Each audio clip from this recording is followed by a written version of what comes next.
Welcome back to the channel, ladies and gentlemen. Today we're going to be working on this piece of rough you can see here on the left. Typically this type of material results in a really nice black lightning ridge, blue, sometimes a little bit of green sneaks in, but most of the time you get this blue purple, nice dark body tone. This is a old stone from a long time ago, but this is the one for today, and instead of cabbing it, it's always a chance that I end up cabbing it, but for now, we're just going to get the Dremel and we're going to scrub this up because this looks pretty rough. This looks pretty bad. It's got a bit of sand. These are the type of pieces that a lot of people just disregard a lot of the time, but we can do something and we can get our superpower X-ray vision using Riley Gunn's gem torch, and I'll pop up the video here. The only major problem I see is in this sandy spot just here. So that's the only one that goes anywhere. The rest of this will clean up real easy. It doesn't look like it goes in very much at all. These are just superficial, just on the surface. It really is just this section in here that will just carve out, and there's still a bit of color underneath it. So for now, we're going to carve it. We're going to see what's there, and you know what? We can always cut more off and cab it up. There could be a nice little stone there. Hell, I could even get it to probably match this stone here. If you're lining them up, you can definitely get a stone like that in there. But I'm going to hope for a really nice carving to begin with. But if this area over here turns out to be too thin or anything like that, we will end up just clipping it off and probably just go for a little oval or something just here, probably a pair. Anyway, there's only one way to find out what we get out of it, and that's to get the Dremel out, so let's spin it up. Spin it up and away we go. 600 grit sintered diamond. This will chew through this little bit of crust in no time at all. Don't worry about going to something like an 80 grit or lower. The 600 will get through this no problem. That's really if you're just wanting to remove like millimeters, centimeters of crust. This is only just a small covering. Sure, in the deeper sand pit you could have used more, but trust me, the sand is loose, and if it's loose you can just go with the 600. It'll get rid of it almost just as fast, just much gentler, less aggressive. And you can see just from taking off that top crust, it's already, you can see that beautiful black blue. There are a few little spots that are going a little bit deeper. That's just what you expect all the time. The stone wasn't that thick, so the light shining through didn't really highlight the small little pits, but it doesn't really matter. We're just going to get rid of them as you would anything else. And then focusing on this little cut in, we know how deep this is going to go, so it's going to take quite a bit. You'll notice that I'm not using the point of the burr to get in there. You never really want to use the point if you don't have to. It just means that you can get everything else in there, because if you use a really pointy tool, your Nova points are really going to struggle to get in there. So you've got to keep that in mind. Keep things nice and rounded. Don't keep any sharp edges. Don't keep any sharp dips or anything like that. It'll just make it harder for you, and you're going to have to polish it with toothpicks.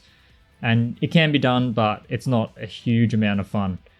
You can see here that edge is looking a little bit dull, so not a lot of color in that area. It is something that I'll talk about later and potentially get rid of. And here I'm just going through and just nipping off all of the edges anyway. You can't have any edges. I've talked about it 100 times. But one of the most important things with the Nova points is never to hit a sharp edge. You'll damage a burr like you wouldn't believe. Whereas these sintered diamonds, they don't even notice. They don't care at all. So just keep buzzing away, getting rid of all the edges, and we're going to get rid of all of the sand in this one. We're not going to leave anything behind, and we're not going to leave too much for the Novas to do. I give my Novas a hard time. The 280 grit in particular gets a pretty tough asks every now and then. So I want to stick to getting rid of everything imperfection wise with the 600 grit. You can see here, if you do use the point, like I'm using a little bit there, make sure you follow that up by using the more rounded edge. It will work and you'll get a much better finish in the end. So just getting rid of the little clear translucent section over there. If an area doesn't have color, you really don't need to keep it. Just because your carat weight is going to stay higher, it doesn't mean the stone is going to be worth more. You'll actually get more out of your stone if you cut off a lot of the areas. And here you can see I've dried it up a bit and I've found a little fracture, a little bit of a chip. Looks like the stone copped a bump at some point and it's just cut in a little bit, so we're going to have to get rid of that as well. So back to the 600 grit diamond, and we'll just work on that spot area. Once it's gone, we can round it out, smoothen it out, and then we can move on to the next part. But we can't leave a fracture like that. It'll be too obvious, especially once you polish it up. In fact, it probably wouldn't even polish all that well because of the dip. And then we're moving on to the 280 grit Novas. well, all the Novas, 280 grit, 600 grit. These two, be careful with, they will remove more material, so some minor shaping can be done there as well. But make sure you hit the full surface, 1200 and 3000. These two, much less pressure. You can make a mistake and it's not going to cost you anything really. You're just going to be spending more time on them. It really doesn't make any difference. You can alternate between the two very quickly as well. They don't do a lot differently to each other, so just take your time, go through it. And you can see here, if you look real carefully, the color is starting to leap out a little bit more once you get to the 1200. And then here you'll see at the 600 grit stage, I'm just giving a good press up against the felt burr. I'm pushing fairly hard on this one.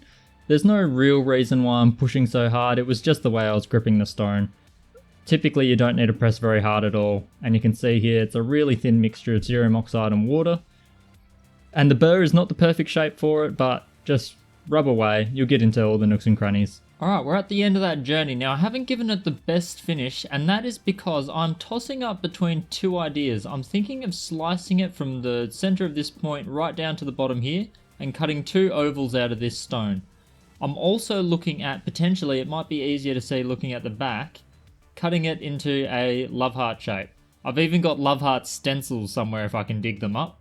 I thought I'd get them for a Valentine's Day themed video, which I never did, but that is the other option I'm tossing up here, so it's definitely going to get cut again. I'm not overly happy with the shape. I think it's like, it looks like a lopsided heart, so if I'm going to make it a heart, I might as well make it a proper one, or I slice it and make two little cabs. One topic I want to cover while we've got a stone just like this is that you may have seen these kind of charts. So here's Riley Gunn's little business card, and you can see the grading of the body tone, and you can also see it in bigger scale with Black Opal Direct's little cheat sheet here as well. Now I don't do a lot of crystal opal, but this is a great example of crystal opal. Even from Lightning Ridge. I do a fair bit from Cooper Pedy, but not so much from Lightning Ridge, so I thought I'd take this as an opportunity to go through this topic. Can you see, if I put the white behind it, and maybe just use this stick, you can see the stick travelling behind the opal if you look through the little windows here. That is when you can call something a crystal opal. So then, when you're looking at a body tone scale like this, body tone scale, you're typically looking at the body tone of the base opal.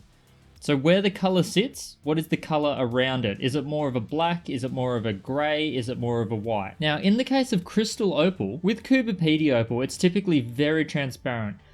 In Lightning Ridge, you can get a lot more commonly what's called as a dark crystal, or even a black crystal if it's dark enough. And that's where, rather than the body tone, because you can always still see through it, it's just how dark that crystal effect is. Now in this case, you can still look at it on the body tone scale, but you're not just matching it up and putting it on top of your thing, because otherwise it is going to just adopt that color that's behind it. If you put it on black, it is just going to go black. If you put it over on white, it is going to go much lighter.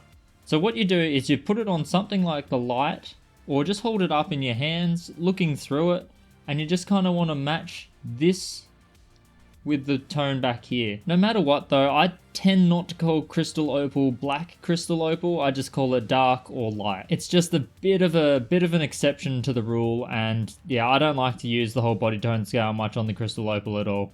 This one's got great brightness, the brightness side of things, so these charts always have a brightness scale as well. The brightness scale still applies.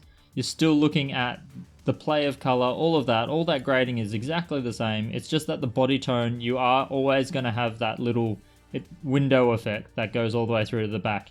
This one could actually be also turned into a doublet. I can just take off the back here and just make it a doublet, because at the moment you can only see a little bit of the window, and that's because I didn't do anything with the back. You only do that at the end of a stone.